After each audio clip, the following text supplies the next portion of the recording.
ಎಲ್ಲರಿಗೂ ನಮಸ್ತೆ. ನಾನು ನಿಮ್ಮ ಮಾಸ್ಟರ್ MGP ಮಾಡುವಂತಹ ನಮಸ್ಕಾರಗಳು.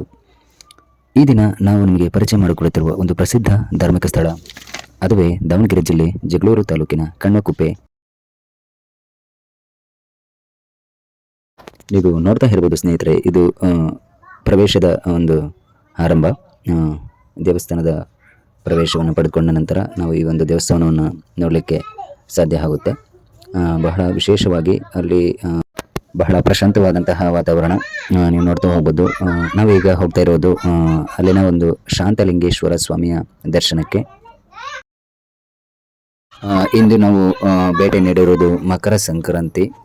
ಈ ಒಂದು ಮಕರ ಸಂಕ್ರಾಂತಿಯಲ್ಲಿ ನೀವು ನೋಡ್ತಾ ಇರ್ಬೋದು, ನಾವೀಗ ದೇವರ ಒಂದು ಆಶೀರ್ವಾದವನ್ನು ಪಡೆದುಕೊಂಡು ಅಲ್ಲಿಂದ ಮುಂದೆ ಸಾಗ್ತಾ ಇದ್ದೇವೆ.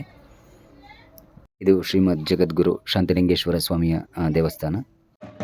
ನೀವು ನೋಡ್ತಾ ಇರುವುದು ಪ್ರಸ್ತುತ ಗವಿಮಠದ ಪಟ್ಟಾಧ್ಯಕ್ಷರು ಶ್ರೀ ಷಟಸ್ಥಲ ಬ್ರಹ್ಮ ಡಾಕ್ಟರ್ ನಾಲ್ವಡಿ ಶಾಂತಲಿಂಗ ಶಿವಾಚಾರ್ಯ ಮಹಾಗುರುಗಳು. ಈ ಒಂದು ಧಾರ್ಮಿಕ ಸ್ಥಳದಲ್ಲಿ ಪ್ರತಿ ವರ್ಷ ಮಕರ ಸಂಕ್ರಾಂತಿಯಂದು ಶುಭ ದಿನದಂದು ನಡೆಯುವ ಒಂದು ಅದ್ಧೂರು ಜಾತ್ರೆ ಮತ್ತು ಶಾಂತಲಿಂಗೇಶ್ವರ ಸ್ವಾಮಿಯ ಮಹಾರಥೋತ್ಸವ ಮತ್ತು ವರ್ಷಕ್ಕೆ ಒಮ್ಮೆ ಬಾರಿ ಸ್ಫಟಿಕಲಿಂಗ ದರ್ಶನ ಈ ಒಂದು ಧಾರ್ಮಿಕ ಸ್ಥಳದಲ್ಲಿ ಆಗುವುದು ಬಹಳ ವಿಶೇಷವಾಗಿದೆ. ನಡೆಯುವಂತಹ ಧಾರ್ಮಿಕ ಕಾರ್ಯಕ್ರಮಗಳಾಗಿರ್ಬೋದು, ನೀವು ನೋಡ್ತಾ ಇರ್ಬೋದು. ಇದು ಈ ದಿನ ಶ್ರೀ ಷಟಸ್ಥಲ ಬ್ರಹ್ಮ ಮುಮ್ಮಡಿ ಶಾಂತಲಿಂಗ ಶ್ರೀಗಳ ಒಂದು ಗದ್ದುಗೆ ನೀವು ನೋಡ್ತಾ ಇರ್ಬೋದು. ಇದು ಜಾತ್ರಾ ವಿಶೇಷದ ಸಂದರ್ಭದ ಅಲಂಕಾರ ಮತ್ತು ಭಕ್ತರಿಗೆ ದರ್ಶನದ ಭಾಗ್ಯ. ಇದು ಸ್ವಾಮಿಯ ಸ್ಫಟಿಕಲಿಂಗ ದರ್ಶನ. ಇದನ್ನು ವರ್ಷದಲ್ಲಿ ಒಮ್ಮೆ ಮಾತ್ರ ದರ್ಶನಕ್ಕೆ ಅವಕಾಶ ಮಾಡಿಕೊಡಲಾಗುತ್ತೆ ಭಕ್ತಾದಿಗಳಿಗೆ. ನೀವು ನೋಡ್ತಾ ಇರ್ಬೋದು ಸ್ನೇಹಿತರೆ, ಈಗ ನೀವು ನೋಡ್ತಾ ಇರೋದು ಶ್ರೀ ಷಟಸ್ಥಲ ಬ್ರಹ್ಮ ಶಾಂತಲಿಂಗ ಶ್ರೀಗಳ ಗದ್ದುಗೆ.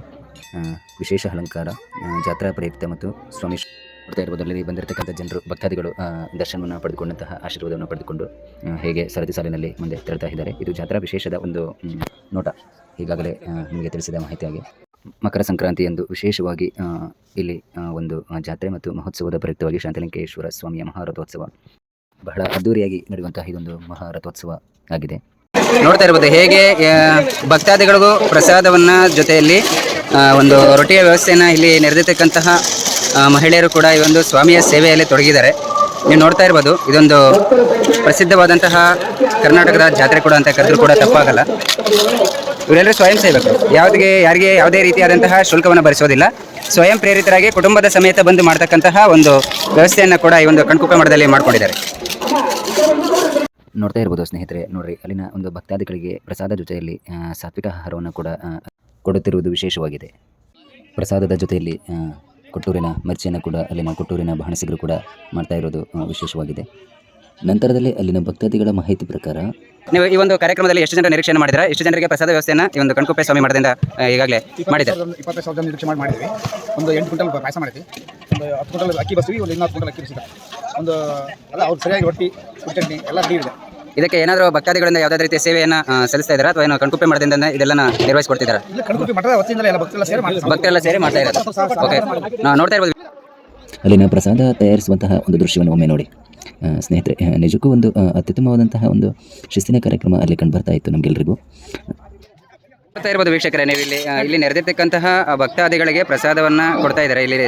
ಇಲ್ಲಿನ ಸೇವಾಕರ್ತರು ಮಿರ್ಚಿಯನ್ನು ನೋಡ್ತಾ ಇರ್ಬೋದು, ಉತ್ತಮವಾದಂತಹ ಆಹಾರವನ್ನು ನೋಡ್ತಾ ಇದ್ದೀರಾ, ತರಕಾರಿಯನ್ನು ನೋಡ್ತಾ ಇದ್ದೀರಾ, ಮೊಸರು, ಅದರ ಜೊತೆಯಲ್ಲಿ ಪುಡಿ, ಚಟ್ನಿ, ಪಾಯಸ, ಪಲ್ಯ ನೋಡ್ತಾ ಇರ್ಬೋದು. ಹೇಗೆ ಭಕ್ತರು ಇಲ್ಲಿ ತನ್ನ ಪ್ರಸಾದವನ್ನು ಸ್ವೀಕಾರ ಮಾಡ್ತಿದ್ದಾರೆ, ಅದೇ ರೀತಿಯಲ್ಲಿ ಸೇವಾಕರ್ತರು ಕೂಡ ತಮ್ಮ ಎಲ್ಲ ನಿಸ್ವಾರ್ಥವಾದಂತಹ ಸೇವೆಯನ್ನು ಮಾಡ್ತಿದ್ದಾರೆ. ಇಲ್ಲಿನ ಸೇವಾಕರ್ತರಿಗೆ ಯಾವುದೇ ರೀತಿಯಾದಂಥ ಶುಲ್ಕ ಭರಿಸೋದಿಲ್ಲ. ಇದು ಸ್ವಾಮಿಯ ಕರ್ತವ್ಯ, ಹಾಗಾಗಿ ಬಹಳಷ್ಟು ಸಂಭ್ರಮದಿಂದ ಸಂತಸದಿಂದ ಮಾಡ್ತಾ ಇದ್ದಾರೆ. ವೀಕ್ಷಕರೇ ನೋಡ್ರಿ, ಇಲ್ಲಿ ಸ್ವಯಂ ಸೇವಾಕರ್ತರು ರೊಟ್ಟಿಯನ್ನು ಈ ರೀತಿಯಾಗಿ ಭಾಗ ಮಾಡಲಿಕ್ಕೆ ಇಲ್ಲೆಲ್ಲರೂ ಕೂತಿದ್ದಾರೆ. ಇಲ್ಲಿ ವಯಸ್ಸಿನಲ್ಲಿ ಹಿರಿಯರಿದ್ದಾರೆ, ಅವರನ್ನು ಕೇಳೋಣ. ಅಮ್ಮ ನಮಸ್ತೆ. ನಿಮಗೆ ಮತ್ತು ಈ ಒಂದು ಕಣ್ಕುಪ್ಪೆ ಮಠಕ್ಕೆ ಇರತಕ್ಕಂತಹ ಒಂದು ಸಂಬಂಧವನ್ನು ಹೇಳೋದಾದ್ರೆ ಏನು ಹೇಳಲಿಕ್ಕೆ ಬಯಸ್ತೀರಿ? ಇದೆ ಭಾಳ ದಿವಸ ಆಯ್ತು ನಾವು ಸಂಬಂಧ ಇದು ಮಾಡಕ್ಕೆ ಸೇವೆ ಇನ್ನು ಮುಂದೆ ಇನ್ನೂ ಭಾಳ ಚೆನ್ನಾಗಿ ನಡೀಲಿ ಅಂತ ನಾವು ಬಯಸ್ತೀವಿ. ಓಕೆ, ಧನ್ಯವಾದಗಳಮ್ಮ. ನಿಮಗೆ ಯಾವುದೇ ರೀತಿಯಾದ ಒಂದು ಶುಲ್ಕವನ್ನು ಏನಾದರೂ ಕೊಡ್ತಾರೆ? ಇದು ನಮ್ಮ ಸ್ವಯಂ ಇಷ್ಟದಿಂದ ಮಾಡ್ತಿದ್ದೀರಾ? ಸ್ವಾಮಿಯ ಸೇವೆ ಅಂತ ನೀವು ಮಾಡ್ತಿದ್ದೀರಾ. ಜನಸೇವೆ ಜನಾರ್ದನ ಸೇವೆ ಅನ್ನುವಂಥ ಒಂದು ವಾಕ್ಯದಂತೆ ಇಲ್ಲಿ ನೆರೆದಿರ್ತಕ್ಕಂಥ ಮಹಿಳೆಯರು ಹಾಗೂ ಹಿರಿಯರೆಲ್ಲ ನೀವು ನೋಡ್ತಾ ಇದ್ದೀರಾ. ವೀಕ್ಷಕರನ್ನು ನೋಡ್ತಾ ಇರ್ಬೋದು, ಇಲ್ಲಿ ಈಗಾಗಲೇ ಸ್ವಯಂ ಸೇವಾಕರ್ತರು ಯಾವ ರೀತಿಯಾಗಿ ತಮ್ಮ ಸೇವೆಯನ್ನು ಸಲ್ಲಿಸ್ತಾ ಇದ್ದಾರೆ ಅವರ ಮಾತುಗಳಲ್ಲೇ ಕೇಳ್ತಾ ಹೋಗೋಣ. ನೋಡ್ತಾ ಇರ್ಬೋದು, ಪ್ರಸಾದ ಇಲ್ಲಿ ನಡೀತಾ ಇದೆ ಅಣ್ಣ. ಹಾಗೆ ನಿಮ್ಮ ಪ್ರಸಾದ ವಿನಿಯೋಗವನ್ನು ಮಾಡ್ತಾ ಸೇವೆಯನ್ನು ಸಲ್ಲಿಸ್ತಾ ಹಾಗೆ ಒಂದೆರಡು ಮಾತುಗಳನ್ನು ಹೇಳೋದಾದ್ರೆ? ನಮಸ್ಕಾರ. ನೀವು ಉತ್ತರದಲ್ಲಿ ಕುಂಭಮೇಳ ನೋಡಿದ್ರಿ, ದಕ್ಷಿಣದ ಕುಂಭಮೇಳ ಕೊಪ್ಪಳ ಗವಿಸಿದ್ದೇಶ್ವರ ಮಠ ಆದ್ರೆ, ಮಧ್ಯ ಕರ್ನಾಟಕದ ಕುಂಭಮೇಳ ಅಂದ್ರೆ ಇದೆ ಕಣ್ಣಕುಪ್ಪೆ. ನೋಡ್ಬೋದು, 100 ಜನ ಸೇವಕರು ಇಲ್ಲಿ ಯಾರು ಹೇಳಲ್ಲ. 100 ಜನ ಪ್ರತಿ ವರ್ಷ ಬಂದು ಅವ್ರವ್ರ ಕೆಲಸ ಅವ್ರು ಮಾಡ್ತಾನೆ ಇರ್ತಾರೆ. ಇಂಥ ಕೆಲಸ ಇಲ್ಲಿ ಮಾಡ್ರಿ, ಮಾಡ್ಬೇಡ್ರಿ ಅಂತ ಯಾರು ಹೇಳಲ್ಲ. ಸ್ವಯಂ ಪ್ರೇರಿತವಾಗಿ ಕೆಲಸ ಮಾಡ್ತಾರೆ. ಬಹಳ ಅದ್ಭುತವಾಗಿ, ಬಹಳ ಅಚ್ಚುಕಟ್ಟಾಗಿ ಪ್ರಸಾದ ವ್ಯವಸ್ಥೆ ಆಗ್ತಿರ್ತದೆ.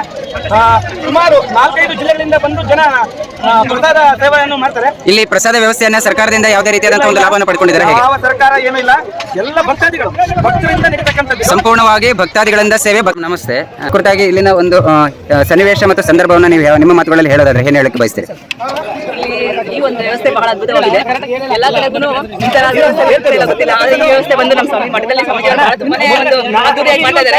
ಎಲ್ಲರೂ ಸಂತೋಷವಾಗಿದೆ. ಎಲ್ಲರೂ ಅವ್ರಿಗೆ ಏನಿದ್ದಾರೆ ಎಲ್ಲ ತಂದು ಭಕ್ತಿಯಿಂದ ಅವರು ಧನ್ಯವಾದಗಳು. ನೋಡ್ರಿ ವೀಕ್ಷಕರೇ, ನಿಮಗೆ ನಿಮ್ಮ ಕಣ್ಣೆದುರಿಗೆ ಒಬ್ಬ ಸೇವಕರ್ತ ಕೂಡ ಇಲ್ಲಿ ಇರೋದು ಕಂಡು ಬರ್ತಾ ಇದೆ. ಇಂದಿನ ಯುವಕರು ಬಹಳಷ್ಟು ಒಂದು ಈ ತರದ ಕಾರ್ಯಗಳಲ್ಲಿ ತೊಡಗೋದು ಬಹಳ ಕಡಿಮೆ. ಆದರೆ ಈ ಒಬ್ಬ ಯುವಕ ಇಲ್ಲಿ ನಿಮ್ಮ ಕಣ್ಣೆದುರಿಗೆ ಕಾಣ್ತಾ ಇದ್ದೇನೆ. ಅಣ್ಣ ನಮಸ್ತೆ. ಈ ಕಣ್ಕುಪ್ಪೆ ಮಠಕ್ಕೂ ನಿಮಗೆ ಎಷ್ಟರ ಮಟ್ಟಿಗೆ ನಿಕಟವಾದಂತಹ ಸಂಬಂಧವನ್ನು ಹೊಂದಿದ್ದೀರಾ? ಇದರ ಕುರಿತಾಗಿ ನಿಮ್ಮ ಒಂದು 2 ಮಾತಿನಲ್ಲಿ ಹೇಳಬೇಕಾದ್ರೆ ಏನು ಹೇಳ್ತೀರಾ? ಮೊದಲನೇದಾಗಿ ಈ ಒಂದು ಕಣ್ಕುಪ್ಪೆ ಮಠ ಬಹಳ ಪುರಾತನವಾದ ಒಂದು ಇತಿಹಾಸ ಹೊಂದಿರತಕ್ಕಂಥದ್ದು. ಯಾಕಂದರೆ ಇವತ್ತಿನ ನಿರಂತರ ನಾವು ನಮ್ಮ ತಂದೆ ಆಗಿರ್ತೀವಿ, ಅವರೆಲ್ಲ ನಮ್ಮ ಒಡನಾಡಿಗಳು ಎಲ್ಲ ಕೂಡ ಅದರಲ್ಲಿ ತಲ್ಲೀನ ಆಗಿರ್ತಕ್ಕಂಥದ್ದು.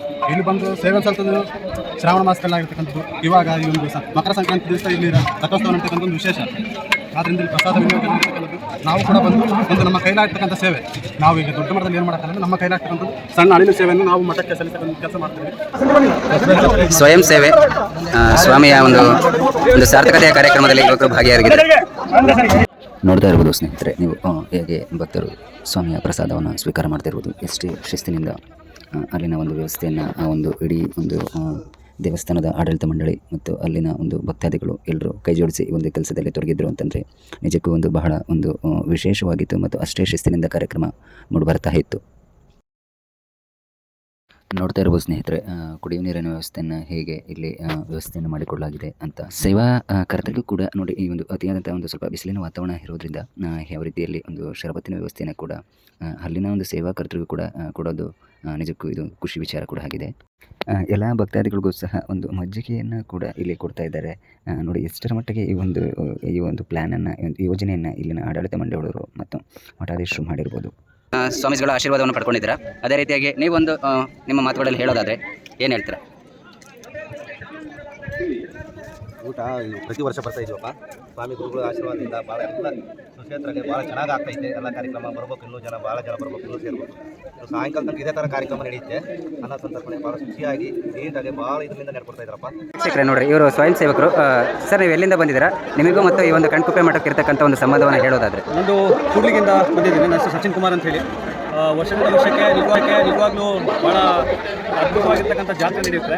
ಇಲ್ಲಿ ನಾವು ಕನಿಷ್ಠ ಪಕ್ಷ ಸ್ವಾಮೀಜಿಗಳ ನಂಟು ಕನಿಷ್ಠ ಪಕ್ಷ ಒಂದು 6-8 ವರ್ಷಗಳಿಂದ ಸ್ವಾಮೀಜಿಗಳ ಒಂದು ದೈವಿ ಸ್ವರೂಪದಿಂದ ಇವತ್ತು ಎಲ್ಲ ಕೈಂಕರ್ಯಗಳನ್ನು ಮಾಡ್ತಿದ್ದಾರೆ. ಅವ್ರ ಜೊತೆ ನಾವು ಸೇರ್ಬಿಟ್ಟು ಇವತ್ತು ಈ ಒಂದು ಸೇವಾರ್ಥಿಗಳಾಗಿ ಇಲ್ಲಿ ಪ್ರಸಾದ ಬಳಸ್ತಕ್ಕಂಥ ವ್ಯವಸ್ಥೆಯನ್ನು ನಾವು ನೋಡ್ಕೊಳ್ತೀವಿ. Thank you. ನಿಜಕ್ಕೂ ಸ್ನೇಹಿತರೆ, ಇಷ್ಟೊಂದು ಶಿಸ್ತು ಸಂಯಮದಿಂದ ಅಲ್ಲಿ ಒಂದು ಭಕ್ತಾದಿಗಳು ಪ್ರಸಾದವನ್ನಾಗಲಿ, ಅಲ್ಲಿನ ಸೇವೆಯನ್ನಾಗಲಿ, ಆ ಒಂದು ಧಾರ್ಮಿಕ ಸ್ಥಳವನ್ನು ಸಂಭ್ರಮಿಸ್ತಾ ಇದ್ದರು ಅಂತಂತಂದರೆ ನಿಜಕ್ಕೂ ಇದೊಂದು ನಮಗೆ ಮಾದರಿ ಕಾರ್ಯಕ್ರಮ, ಮಾದರಿ ಜಾತ್ರೆ, ಒಂದು ಮಾದರಿ ರಥೋತ್ಸವವಾಗಿ ನಮಗೆ ಕಂಡು ಬರ್ತಾ ಇತ್ತು.